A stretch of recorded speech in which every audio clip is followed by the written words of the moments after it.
Allez.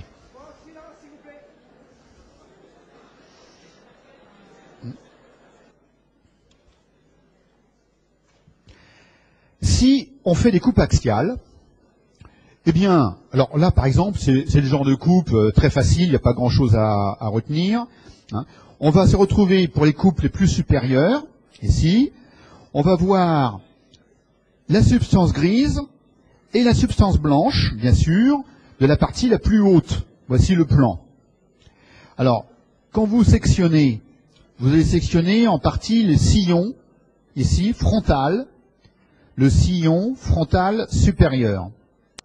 Au total, ça nous fait F1, le sillon frontal, F2, voilà. Et comme vous vous rappelez, le sillon frontal supérieur, et puis l'inférieur aussi d'ailleurs, en arrière, qu'est-ce qu'ils font? Ils se divisent en une branche ascendante et descendante, et en fait, il va séparer, alors là c'est pas ascendant et descendant, c'est axial là, hein, et il va séparer les circonvolutions F1, F2 et F3 d'une autre circonvolution qui est précentrale, hein, plus en arrière. Donc voilà le gyrus précentral, le sillon central, CE, et puis du coup le gyrus postcentral. Voilà. Donc ces coupes, si vous voulez, elles ont pour intérêt de montrer la région centrale, c'est-à-dire la région de la motricité en avant et la région de la sensibilité en arrière. Région primaire, hein, c'est terminaison ou origine des grandes voies. Origine pour la motricité, terminaison pour la sensibilité, évidemment. Bon. Il est clair qu'une lésion dans cette région, par exemple une ischémie, va entraîner un déficit, vous vous rappelez, sur la face externe, c'est un déficit brachiofacial, à la face interne, un déficit qui sera plutôt crural, membre inférieur. Voilà. Je vais donc continuer de descendre, et en descendant, qu'est-ce qui se passe? On tombe sur cette substance blanche que je vous avais décrite tout à l'heure, hein, d'où toutes les fibres allaient diverger, converger, comme j'avais montré en parlant de fleurs là qui sortaient du vase, en quelque sorte. C'est la couronne rayonnante que vous voyez donc au milieu, c'est la substance blanche, couronne rayonnante. Ici, même si on a une idée de où est situé le gyrus précentral et postcentral, il est vraiment pas très intéressant d'essayer de comprendre et d'apprendre par cœur quelle circonvolution on a là. Parce que maintenant, on a des contrôles 3D, on a des curseurs synchronisés dans les trois plans de l'espace, et là, on risque de se tromper très fortement. Aucun intérêt d'apprendre par cœur toute cette gyration. Voilà. Donc là, on n'en dit pas plus. Simplement, vous remarquez qu'au milieu, il n'y a pas de corps calleux, parce que je suis au-dessus. Je suis dans la scissure interhémisphérique, enfin ce qu'on appelle la fissure longitudinale. Fissure longitudinale, c'est donc entre les deux hémisphères. Et théoriquement, comme on le voit bien ici, qu'est-ce qu'on voit? On voit la faux du cerveau, bien sûr, qui s'infiltre entre les deux hémisphères. Et vous vous rappelez, j'avais dit, attention, quand on a des méningiomes qui se développent sur la faux, ils peuvent léser les représentations motrices des membres inférieurs et entraîner des paraplégies, hein, mais d'origine centrale. Voilà. Je continue de descendre, et vous savez que on a le noyau caudé qui a la même forme que le ventricule. Donc, imaginez que ça, c'est à la fois caudé et ventricule. Si la coupe, elle frôle, elle est tangentielle comme ça en haut, eh bien, on voit apparaître le noyau caudé, c'est la partie haute du noyau caudé. Mais vous vous rappelez que sur les coupes coronales, qu'est-ce qu'on avait? On avait le corps calleux, le septum, le fornix. Voilà. Et puis le noyau caudé, comme ça, et les ventricules, bien sûr, de chaque côté du septum. Bon, là, il y a les thalamus. Bon. Vous vous rappelez que cette forme incurvée, c'était le corps calleux qui passait là. Donc, quand je fais une coupe comme ça, où j'ai un peu de noyau caudé, je suis tangentiel, j'ai du noyau codé et au milieu, j'ai du corps calleux. Parce que le corps calleux est en train de passer comme ça, avec cette forme un peu incurvée, et on attrape le corps calleux au milieu. Alors voilà, le corps calleux, c'est le corps calleux. Tout ça, c'est du corps calleux. Le noyau codé en gris. Le noyau codé en gris. Et bien sûr, la cavité qui est là, c'est évidemment le ventricule latéral, comme la coupe coronale le montre ici. Le noyau codé est plus en dehors, comme ça. Voilà le noyau codé. D'accord? On ne voit pas de septum, parce qu'on est dans le corps calleux. Donc, le septum, il est en dessous du corps calleux. Je poursuis. Dans cette coupe, qu'est-ce qui s'est passé? Eh bien, je suis sûr que vous connaissez tout. On va tester. À votre avis, la structure blanche qui passe en pont comme ça, attention, c'est des coupes axiales, hein, horizontales. Ça veut dire que l'avant est ici et l'arrière est ici. Évidemment. Hein, avant-arrière. Je pense que vous avez deviné déjà que ces structures-là, qu'est-ce que c'est? Ce sont les deux, enfin c'est le corps calleux. Parce que le corps calleux, vous vous rappelez, il a cette forme. Oh là. Oh là là. Attendez. Là, c'est pas beau. Voilà. Le corps calleux, il a cette forme caractéristique, avec le genou, etc., le splénium. Voilà, l'avant, l'arrière, et quand je coupe, eh bien, hop, je vais couper ici le genou et ici le splénium du corps calleux. Donc le genou et le splénium du corps calleux. Hein, c'est ce qu'on voit pareil, le genou et le splénium. Ok. Mais à un moment donné, il y a le fornix qui s'accole au corps calleux. Le fornix en bleu va s'accoler, c'est le corps du fornix évidemment, il va s'accoler au corps calleux. Bon, donc dans ma coupe, je vais avoir toute cette partie qui est de là à là, qui est assez épaisse et qui correspond réellement au corps du fornix. Par contre, quand le fornix a disparu, parce que vous vous rappelez que le fornix après, il redescend dans le plancher du troisième ventricule pour atteindre le corps mammillaire, eh bien dans ma coupe, qu'est-ce que j'ai en avant?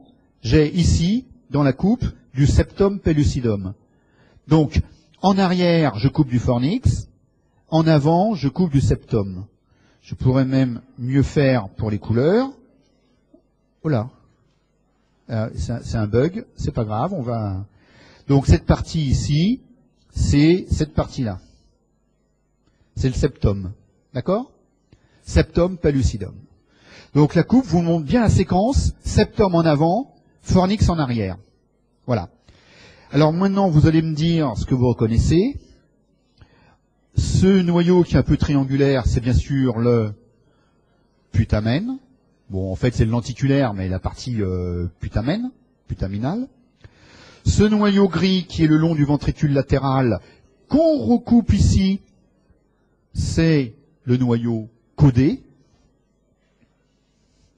Noyau codé, parce que le noyau codé, vous vous rappelez, il a cette forme, et donc avec une grosse tête, voilà.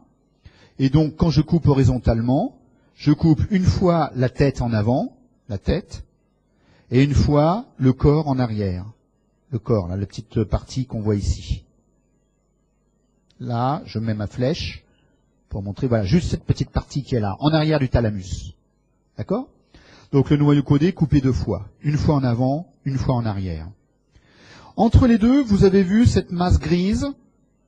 C'est le haut de cette masse grise, la partie supérieure, dorsale. En IRM, on la voit très bien. C'est évidemment les deux thalamus. Voilà. Vous avez vu ici le noyau lenticulaire, en IRM. C'est le putamen. Le noyau codé. Là, on voit très bien tout ça. Voilà. Et les ventricules. Regardez le fornix ici qui se sépare en deux parties pour aller former beaucoup plus bas les fimbria dans les lobes temporaux. Et voilà. Donc c'est assez facile. Vous imaginez très bien que le cortex qui est ici, tout ce cortex-là, c'est bien sûr le lobe de l'insula, hein, tout au fond du sillon latéral. Voilà. On passe. C'est toujours pareil.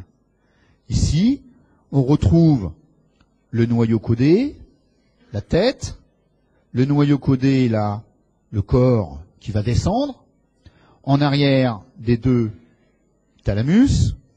Mais comme je suis en train de descendre, eh bien, le noyau lenticulaire est beaucoup mieux représenté. Vous voyez qu'il a une partie foncée, le putamen, en dehors, et une partie plus claire, le globus pallidus, en dedans. L'ensemble formant bien le noyau lenticulaire. Oui, c'est assez facile après, hein, c'est toujours pareil, sauf que là, je regarde dans un plan axial. Vous vous rappelez que tout à l'heure, on avait au milieu, ici, j'avais le fornix. Mais là, je suis en train de descendre en dessous du fornix. Oui, mais le fornix, quelle forme il a, le fornix? Il a une forme en fer à cheval, puisqu'il a deux colonnes, un corps, et les deux fimbria. F, colonne, enfin les deux colonnes, et le corps du fornix là-haut. Tout à l'heure, on a coupé pile poil au niveau du corps du fornix. Donc on voyait très bien ce corps du fornix au milieu. Maintenant, je vais couper juste en dessous du corps du fornix. Donc je vais couper en arrière et je vais couper en avant, en passant en dessous, dans les parties descendantes là. Alors j'efface tout, attention, regardez. Ici, je vois du blanc. Ça, c'est les colonnes du fornix qui commencent à se former, c'est en avant. Et je vois deux lames en arrière, et je vous avais dit, en arrière, le fornix se divise en deux lames qui descendent. Donc on est sous le plan du corps du fornix, à l'endroit où, en avant et en arrière, on a les parties descendantes du fornix. Colonnes du fornix et futurs fimbria. D'accord, hein, c'est tout à fait logique. C'est la forme même du fornix. Évidemment, sur ces coupes, c'est idéal pour voir les capsules. Donc voici la capsule interne. Genou au milieu, genou, là. Bras antérieur en avant, bras postérieur en arrière. Entre le bloc thalamo-caudé que j'ai dit tout à l'heure et le lenticulaire en dehors. D'accord? Voilà. Donc tout ce qu'on voit. Alors là, bien sûr, c'est les ventricules latéraux. Vous savez, ça va être l'origine du carrefour. Hein, ça va descendre, c'est le carrefour. On continue. Ce plan, immédiatement, vous voyez qu'il est centré ici sur la commissure antérieure. Regardez la commissure antérieure qui passe au travers. Puisqu'on a les deux thalamus, ces deux thalamus, bon là ils sont un peu collés, mais ils bordent le troisième ventricule, qui est ici le troisième ventricule, enfin il est même là, hein, comme ça, voilà, au milieu, mais les deux thalamus sont un peu accolés là. Hein.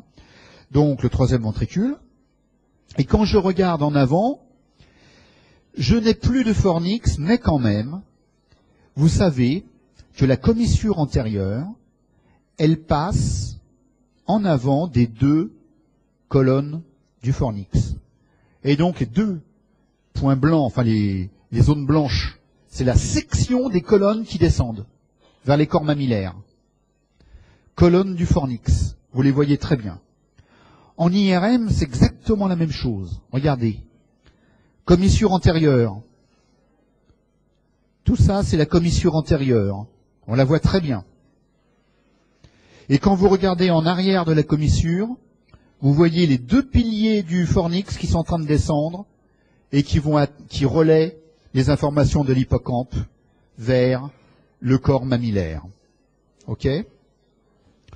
Le reste est identique, le thalamus, droite-gauche. Ah, tiens, regardez. Sur cette IRM, qu'est-ce que vous voyez là? Quelle est la glande qui est située sur la ligne médiane, en arrière du troisième ventricule, puisque le troisième ventricule c'est tout ça, et qui forme la paroi postérieure du troisième ventricule. Cette glande, c'est la glande pinéale, que vous voyez bien en arrière. Pinéale. Les ventricules, ça c'est le splénium, SP, le splénium, donc du corps calleux. D'accord? Ça va? Vous voyez même en bas, en avant, vous voyez même ici le sillon olfactif. le sillon olfactif. Donc je vais effacer un peu, je vais remontrer le sillon olfactif. Et donc le gyrus qui est en dedans, ce gyrus ici, c'est le gyrus rectus. Et le sillon olfactif en dehors. Ce qu'on voit très bien sur la coupe anatomique. Le sillon olfactif et la substance blanche du gyrus rectus. D'accord? Voilà. Hein? Donc tout ça, c'est bien évident. Là, je vais peut-être passer parce que c'est assez identique.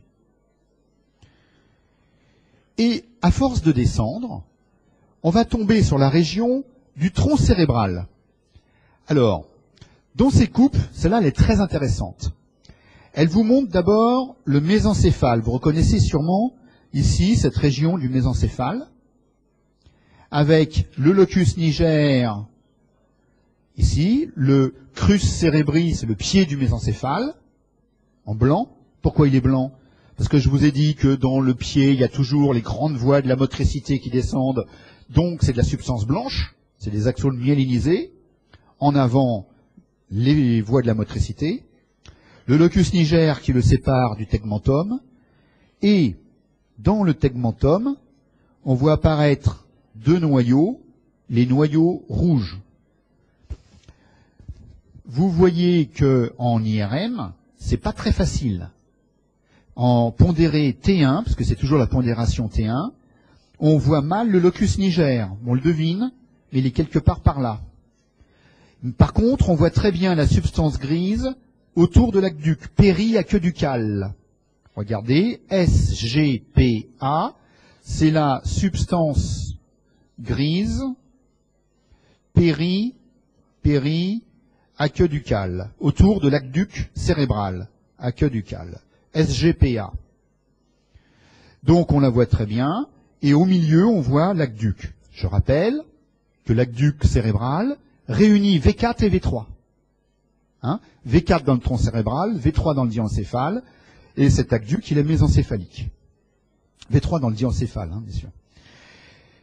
Ensuite, là, c'est beaucoup plus dur. En avant, qu'est-ce qu'on voit? Ça, vous avez bien sûr compris qu'il s'agissait des deux nerfs optiques. Ces deux nerfs optiques se réunissent, et ils forment le chiasma. Voilà cette forme de X. Chiasma. Et en arrière, vous avez la bandelette optique. Voilà. Elle va partir en arrière, rejoindre le thalamus. Hein. Donc là, on la perd. Bon. Mais, vous vous rappelez que le chiasma, il est assez bas en avant et il est à la jonction entre la paroi antérieure du V3 et le plancher du troisième ventricule, V3. Donc, juste en arrière du chiasma, on est dans cette zone assez basse qu'on appelle la région de l'infundibulum, la région du troisième ventricule. Qu'y a-t-il de chaque côté? Il y a la paroi latérale du troisième ventricule. Comme on est en avant, c'est de l'hypothalamus. Donc je vous montre ici, le gris, c'est de l'hypothalamus. En gris. Hypothalamus. Or, qu'est-ce qui est en train de descendre dans la paroi latérale grise, hypothalamus? Il y a la section de la colonne du fornix qu'on est en train de voir et qui va aller chercher plus bas encore le corps mammillaire. Regardez la colonne du fornix à ce niveau-là qui est en train de descendre. On la voit très très bien. En fait, l'IRM, elle va compléter complètement cette coupe anatomique en vous montrant la suite de ce qu'on n'avait pas dans la coupe anatomique. Là, la coupe anatomique, elle vous montre la partie antérieure. On a les nerfs optiques, le chiasma, un petit peu de bandelette. Ici, on a perdu les nerfs optiques et le chiasma, mais on voit la suite des bandelettes. On s'aperçoit que les bandelettes optiques sont en train de passer vers l'arrière pour aller faire relais dans le thalamus, un peu plus haut. Et on est descendu suffisamment pour voir ici ces deux masses qui sont les corps mammillaires. Voilà. Et alors, les deux colonnes du fornix vont pouvoir se terminer dans les corps mammillaires. D'accord? Donc là, c'est une coupe qui est un petit peu plus basse que la coupe anatomique correspondante. Voilà. Donc tout ça, c'est intéressant. Vous voyez, il y a de quoi faire. Hein. en cas de lésion, d'ischémie, de région tumorale, enfin de tumeur, etc. Hein, il y a ici une imagerie descriptive, anatomique, qui permet de faire des diagnostics topographiques précis. Si je descends un peu, là, je ne vais pas m'étendre là-dessus, simplement je vais vous montrer que tout en restant dans le mésencéphale, locus niger, hein, vous reconnaissez les locus niger qu'on voit là, et là, locus niger, eh bien, à cet étage, vous vous rappelez, au niveau du mésencéphale, il y a deux nerfs qui sortent en avant, et ces nerfs, c'est les nerfs oculomoteurs, le 3, qui émergent de la face antérieure du mésencéphale, le 3. Et en IRM, on peut les voir. Alors ici, c'est pas idéal, on les voit un peu. Regardez en IRM, je vois ce nerf qui passe comme ça. Voilà. Et le 3, il va passer, il est en rapport avec des vaisseaux. On les voit ici. Vous avez, et ici, vous avez une artère basilaire qui va ensuite se terminer en artère cérébrale postérieure. Oula. Bon, enfin bref. Voilà. Artère cérébrale postérieure. C'est ce qu'on voit ici. ACP. Artère cérébrale postérieure. Et juste en dessous de cette terminale de l'artère basilaire, juste en dessous, on a la dernière collatérale. Et cette dernière collatérale, c'est l'artère cérébelleuse supérieure, qu'on voit ici. On la voit là. Donc c'est celle-là, et c'est celle-là. Artère cérébelleuse supérieure. Eh bien, entre les deux, on va avoir un nerf qui émerge, et c'est le 3, le nerf oculomoteur. Il est pris dans une pince artérielle. La cérébrale postérieure au-dessus et la cérébelleuse supérieure en dessous. C'est la pince du 3. Voilà. Donc là, on le voit très très bien. D'accord ? Donc, ici, juste pour le principe, je vous montre une coupe au niveau du pont. Il va y en avoir deux. Vous reconnaissez le pont parce qu'il est volumineux en avant. Et surtout ici, vous voyez le nerf qui sort en avant, c'est le nerf trijumeau. Le nerf trijumeau qui part vers l'avant. Vous vous rappelez que le trijumeau traverse le sinus caverneux, hein, pour le 5-1 et le 5-2, sinus caverneux. Ensuite, vous voyez le quatrième ventricule, bien sûr. Et vous voyez très bien la différence entre le tegmentum avec tous ses noyaux, en gris, et le pied du pont qui est blanc avec toutes les voies de la motricité. Là, c'est volumineux, là. Hein. Donc, on peut continuer. Ah, attendez, avant, parce que là, je vais un peu vite. Quand vous regardez, là, vous dites, tiens, ici, j'ai du lobe occipital. Et vous dites, tiens, c'est étrange, ici, j'ai du cervelet. Comment ça se fait? Parce que vous vous rappelez que en coupe sagittale, c'est marqué là, la tente du cervelet, elle est oblique en haut, hein, en avant et en haut. Donc ça veut dire que quand je fais une coupe axiale, j'ai en arrière de l'occipital et en avant du cervelet. Là, j'ai du cervelet et là, j'ai de l'occipital. Et entre les deux, j'ai la tente, oula, entre les deux, j'ai la tente du cervelet qui est là, oblique, en haut et en avant. D'accord? Eh bien, la voici. La dure-mère qui est ici, c'est la coupe, hein, de la tente du cervelet. Du coup, en avant, c'est le cervelet. Tout ça, c'est du cervelet. Et en arrière, c'est du lobe occipital. D'accord? Ça, c'est typique. Hein, ça s'explique donc par l'orientation de la tente. Toujours au niveau du pont, mais plus bas. Cette coupe est très caractéristique. Parce que, premièrement, vous avez le pont, avec le pied du pont, bien sûr, en avant, mais surtout, Regardez ces grandes masses de fibres qui plongent en arrière dans le cervelet. C'est bien sûr les pédoncules cérébelleux moyens. Pédoncule cérébelleux moyen. Le quatrième ventricule, lui, il est en dessous. En arrière. Et puis, très intéressant, on est assez bas, proche de la jonction avec la moelle allongée, pour voir sortir ici un paquet de nerfs crâniens. Regardez, un paquet de nerfs crâniens, là et là. C'est le paquet stato-acoustico-facial, le 7 bis et le 8.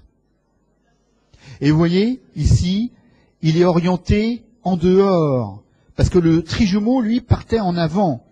Là, il part en dehors. C'est pas du tout la même chose. Hein, il est plus bas et il est oblique en dehors. Regardez où il va, ce paquet de nerfs. Le 7 bis et le 8. Enfin, je fais en chiffre, normalement c'est en chiffre romain qu'on les représente. Où est-ce qu'il va dans l'os? Il va dans l'os temporal, la partie pétreuse de l'os temporal, c'est le rocher. Et à l'intérieur, il y a un véritable labyrinthe osseux, dans lequel on a la cochlée, et le vestibule, donc les organes de l'audition et organes de l'équilibre. C'est le paquet stato-acoustico-facial qui est en train de sortir ici, en fait, du sillon bulbo-protubérantiel. On poursuit. Et là, c'est la dernière coupe axiale qui nous montre le bulbe, la moelle allongée. Et là, j'ai rien à dire de particulier parce qu'on voit pas grand-chose. Quand même, vous voyez ces deux parties blanches qui sont les pyramides bulbaires en avant. C'est en avant, il y a les deux pyramides bulbaires. Et en arrière, on voit le cervelet, bien sûr. Et quand même, regardez en blanc, là, c'est un peu plus blanc. Ça, c'est les pédoncules cérébelleux inférieurs. C'est toutes les fibres qui viennent de la moelle spinale, notamment, et qui rentrent dans le cervelet, venant du bas. Pédoncules cérébelleux inférieurs. Voilà. Donc ça, c'est assez simple. Donc, si je fais le point sur les coupes axiales, moi je dirais que, bon là, cette coupe-là, c'est moyennement intéressant.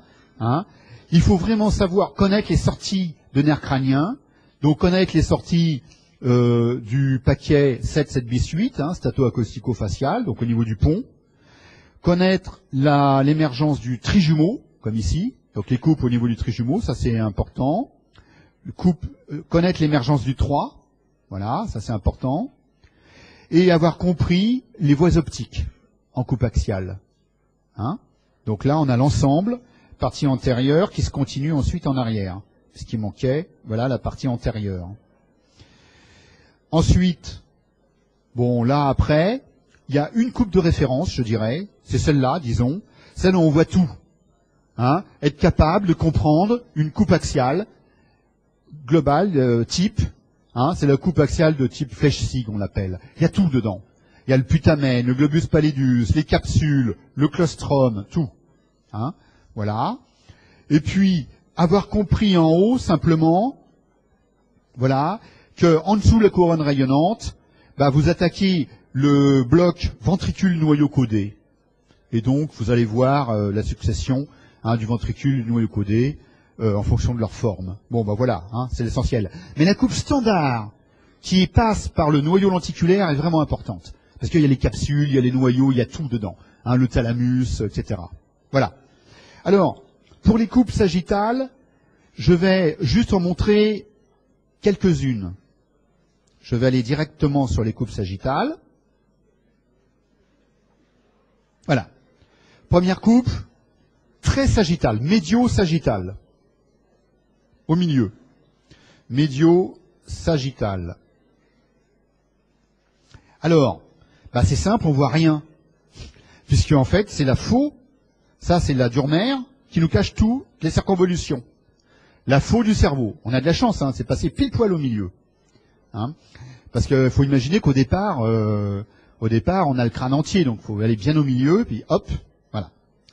Ensuite, vous avez reconnu probablement le corps calleux. En dessous, vous avez reconnu le fornix en blanc. Et entre les deux, entre le corps calleux qu'on voit bien en IRM et le fornix qu'on voit très bien en IRM, entre les deux, il y a là le septum pellucidum. Bon, là on est passé peut-être un peu à côté dans l'IRM, donc on voit plutôt la cavité ventriculaire là. En dessous, vous avez remarqué bien sûr la grosse masse de ce noyau qui est le thalamus, exactement, thalamus. Alors que plus en avant, on avait l'hypothalamus et en dessous on avait le sous-thalamus. Vous vous rappelez, hein, c'est classique, on voit tout ça. Bon, on a fait 36 fois ce genre de coupe, hein, avec le sillon singulaire qui remonte, et le sillon central qui est à peine marqué sur la face interne. C'est la petite encoche qui est là, etc., etc. Hein, le pariéto-occipital, la calcarine, etc. D'accord? Donc ça, je vais passer si le cortex face interne, hein, c'est assez facile. Par contre, si je commence à couper, alors là, je vais passer parce que c'est ce que je viens de faire. Voilà, je commence à couper. Vous voyez, c'est plus compliqué les coupes sagittales. Parce que là, je vais couper beaucoup de thalamus. Beaucoup de thalamus, en gris. Et puis, au-dessus du thalamus, car le thalamus est une espèce d'œuf, un ballon de rugby, sur lequel il va y avoir une espèce de saucisse, c'est le noyau caudé, qui repose dessus. Donc, en avant, le noyau caudé déborde. Regardez, noyau caudé. Ça, c'est la tête. Comme je ne suis pas dans l'axe,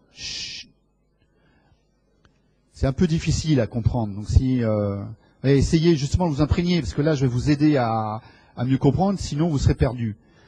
Donc, si je ne suis pas dans l'axe du corps du noyau caudé, comme la tête est volumineuse, eh bien, je peux avoir que la tête. Je suis pas dans l'axe du corps. Hein, la tête déborde en dedans, en dehors, parce qu'elle est volumineuse. Donc voilà, la tête du noyau caudé. D'accord? Donc, NC et thalamus ici, tout ça c'est du thalamus. Hein, voilà. Et là, on voit le pont, et on voit le mésencéphale, tout ça c'est du mésencéphale, puisqu'il y a le locus niger qui est en dessous, hein, qui est sous le thalamus là. C'est du mésencéphale. Bon. Alors, l'idée c'est que, globalement, cette structure va évoluer. C'est au fur et à mesure, la tête du noyau caudé, puis le corps du noyau caudé, hein, on les verra de mieux en mieux. Parce que je m'aligne dans l'axe du corps du noyau caudé. Donc je retrouve toujours le thalamus, qui est volumineux en arrière, donc on le voit longtemps, en allant de dedans en dehors, mais en avant il est un peu pointu, donc on le perd. Et puis, au fur et à mesure que je vais en dehors, qu'est-ce qui se passe? Je vois apparaître de plus en plus de noyaux lenticulaires, L, lenticulaires, le putamen et le globus pallidus. Donc là, on va de dedans en dehors. Hein. Je continue ma progression en dehors. Là, j'ai pas mal de globus pallidus. Ici, globus pallidus. J'ai un peu de putamen, du noyau caudé, putamen, globus pallidus. Et vous voyez que, à force d'aller en dehors, je perds de plus en plus de thalamus. Parce que là, je vais m'éloigner du thalamus, je vais en dehors. Qu'y a-t-il entre ces noyaux gris? Quelle est la substance blanche qui s'intercale entre le thalamus et le noyau caudé et le noyau lenticulaire? Ce sont les capsules. Donc le blanc que vous voyez là, c'est évidemment la capsule interne, bras postérieur, le genou et le bras antérieur. Tout ça, c'est de la capsule interne en blanc.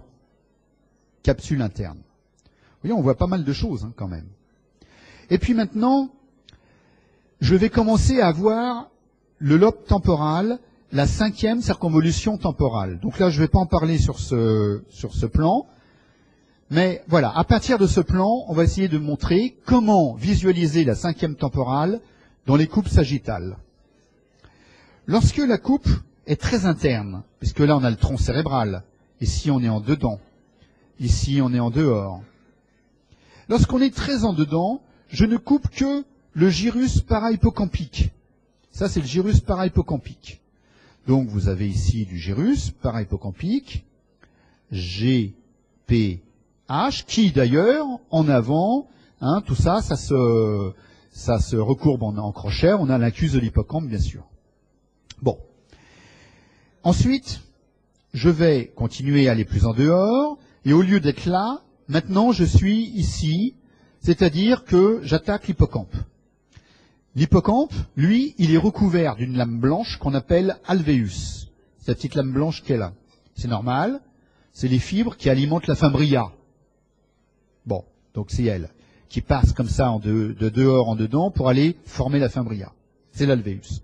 Donc, quand on regarde bien, on voit c'est réellement l'hippocampe, H, tout ça c'est de l'hippocampe, la tête de l'hippocampe, on voit très bien l'hippocampe, parce qu'il est recouvert par cette lame de substance blanche qui signe qu'on est vraiment au niveau de l'alvéus et de l'hippocampe.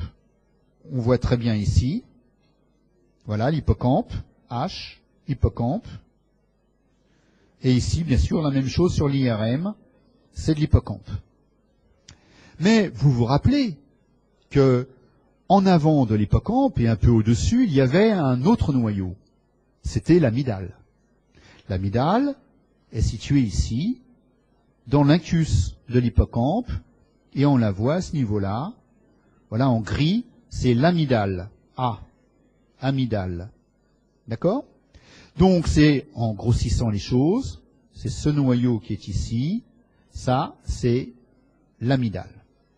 Ceci vous explique effectivement que lorsque vous faites des coupes coronales, en général on les fait un peu obliques, on est bien de l'amygdale au-dessus et de l'hippocampe en dessous dans les coupes coronales. Vous voyez le mécanisme. C'est ça qui est très intéressant. C'est d'essayer toujours de prendre les plans perpendiculaires les uns aux autres. Et du coup, on comprend beaucoup mieux dans l'espace.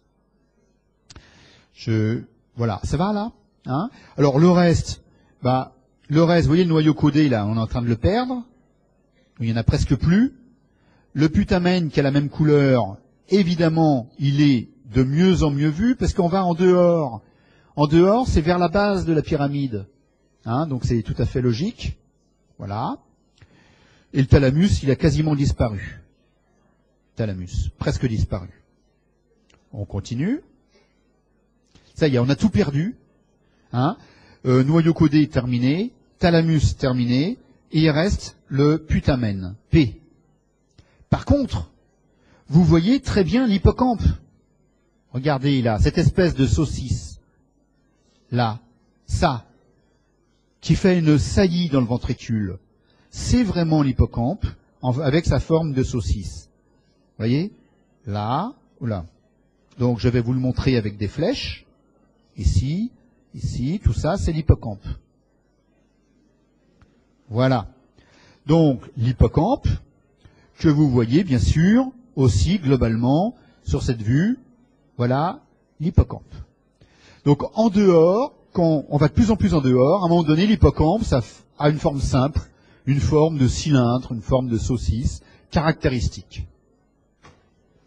Je passe en dehors, et là, j'ai perdu tous les noyaux, et je commence à effleurer le cortex quand je suis très interne, coupe qui passe par là.